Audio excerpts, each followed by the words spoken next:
قبل كل شيء حمد لله على الانتصار متاع اليوم، حمد لله على ثلاثة الانتصارات لأنه يعطينا 9 نقاط. 9 نقاط كبار ياسر بالنسبة لنا. كما كنت تحكي المباريات ما كانوش سهلين، لعبنا يعني من ممكن من أحسن الفرق في البطولة لحد الآن، الأنصار وصفاء. واليوم لعبنا ضد فريق شفتوا شباب الساحل، يعني ما لعبش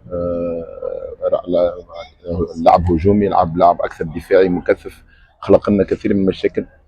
المشاكل عامة ممكن نحن في الشوط الاول خلقناها لرواحنا، يعني حاجة من الحاجات اللي لازمنا نتحسنوا فيها هي البيلد اب، تخريج الكرة خاصة في وسط الميدان. لازلنا عندنا نقص في الوعي، يعني في المساحات، ووعي يعني في تخريج الكرة، ولكن هذه حاجة من الحاجات اللي ان شاء الله نجم نصلحوها في المدة الجاية. المهم بالنسبه لنا كما قلت، يعني الفتره الاولى هذه ننتصروا فيها نجمه اللي عندها كاركتر، يعني المباريات الثلاثه كلهم نقوموا بالتغييرات وننتصروا يعني في الشوط الثاني اللي يخلينا نربحوا المقابله ونخلينا نكملوا يعني مقابله اكثر مرتاحين. فما عامل اخر البدني، يعني في الشوط الثاني دائما العامل البدني يقوم بالفارق بالنسبه لنا، حاجه من الحاجات اللي خدمنا عليها وقاعد نشوف يعني في اللاعبين يعطيوا بكثافه ويمكن بغزاره يعني بدنيه.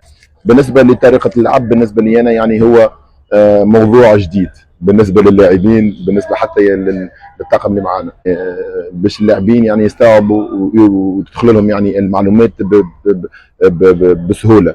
مش كان في الميدان نخدموا يعني، حتى خارج الميدان نخدموا يعني بالفيديو، نخدموا بالداتا بالستاتستيك، وهذا كله ان شاء الله بقدر ربي باش يعطي طعمه في المده الجايه. فما لاعبين باش يمشيوا للفريق الوطني، فما لاعبين باش يمشيوا معنا ان شاء الله للدوره الدوليه، مباريات معناتها ضد فرق في مستوى عالي. ما نحبش يصير الاسترخاء فيه، بالعكس يعني نخليه قدامنا على الارض ونخدموا كما يلزم، نخدموا يعني باش نصلحوا رواحنا ونصلحوا النقائص اللي شفناها يعني في الثلاثه مباريات الاولانيين. نعرف اللي جمهور نجمه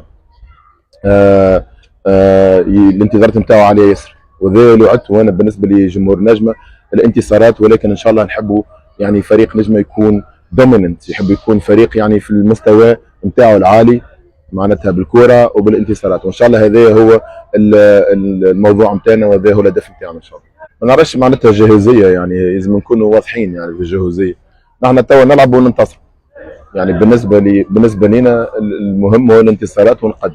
الجاهزيه ما تنجمش تحكي عليها يعني في 4 5 6 ممكن مباريات الاولانيه، كان ان شاء الله هم عاداتنا وتقاليدنا مختلفه على العباد الاخرى. يعني الجاهزيه ما معنى الجاهزيه؟ الجاهزيه بالنسبه لي انا تلعب كره، توري الشخصيه وتنتصر في المقابلات حتى ولو تكون في الايام الصعيبه. نحن شفنا مثلا الشوط الاول في المباراه هذه صعيب ياسر، وزدنا كما قلت نحن صعبناها ياسر. نحن المشكله نتاعنا ممكن يرجع للغلطات الفرديه، يعني كما نشوفوا اليوم في الترانزيشن، لما نسترجع الكوره في اي منطقه متاخره او منطقه عاليه نعاودوا نعطيها للمنافس. هذه ما عندها حتى علاقه بالجاهزيه، هذه عندها علاقه يعني بالكواليتي وبالمعناتها الديسيجن ميكر نتاع اللاعب. فهمت؟ يعني انا كمدرب اكثر حاجه، واي مدرب اللي يسال عليها اي مدرب، اكثر حاجه لازم ياكدها هو نوصلوا للمناطق نتاع المنافس، وهذا نشوفوا فيه انا في المباريات الكل. وصلنا كثير من المناطق المنافس، وكان نجم نوصلوا اكثر، وكان نجم نكونوا اكثر يعني عندنا كواليتي، كنا نجم نستغلوا اكثر من مره المناطق هذه. بالنسبه لي انا ان شاء الله بقدر ربي كما قلت لك معناتها نحاولوا ديما نخدموا باش نحسنوا الفريق حتى بالبرسنتج صغير، معناتها 0.01 يعني احسن. ديما نقدموا، وكما نقولوا نحن ديما النجمه نتاع ديما العجله نتاع نجم الدور ان شاء الله. انا قمت بالتغييرات يعني في الشوط الثاني، لانه حضرت يعني استراتيجيه نتاعو الحمد لله معناتها مشيت، برغم اني قبلنا هدف يعني ضد اللعب، ولكن شفنا يعني اكثر يعني سلاسه في اللعب نتاعنا الكره، وهذا اللي يلزم حتى ولو نلعب ضد فرق يعني دفاعيه، لكن الحمد لله قاعدين نخلقوا وبلاعبين كيما جوما قاعدين نسجلوا في الاهداف. انا طلبت منه المره هذه، هو المره اللي فاتت طلب مني، انا طلبت منه قلت له باش تعطيني 45 دقيقه، كنا نعرفوا اللي هو جاهز نجم يعطينا 45 دقيقه، وفي البرنامج كان باش يهبط 45 دقيقه. الحمد لله الحمد لله، ان شاء الله بقدر ربي ديما نكون عند حسن ظنهم اول حاجه. وانا معناتها راهو الانرجي نتاعي ناخذها من الجمهور.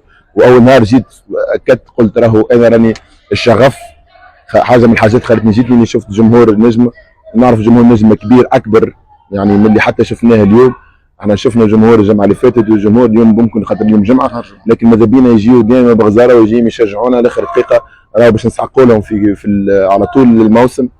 وان شاء الله ديما نكونوا عند حسن ظنهم. والانتصارات ابو ظبي دوره مهمه بالنسبه لنا. احنا على اول ما جاتنا يعني الاستدعاء قبلناه، علاش؟ لانه نعرفوا اللي مستحقين على المباريات يعني في المستوى هذا، باش نقيموا دائما اللاعبين الموجودين عندنا، باش نعطيو اكثر وقت للاعبين. عندنا فيه لاعبين ما خذاوش وقت، لانه الحقيقه معناتها ما لقيناش الفرصه باش نعطيهم يعني الفرصه نتاعهم. هذه يعني فرصه باش نعطيو اللاعبين كيما سبليني، كيما جعفر، كيما يعني حتى اللاعبين يو 23 يعني لاعبين. عندنا لاعبين عندهم القيمه نتاعهم، وان شاء الله نحبوا نشوفوهم في المستوى هذا ونقيموهم، وعلاش لا معناتها نجموا نستعملوهم في المباريات الجايه في البطوله. الف مبروك. متشكر.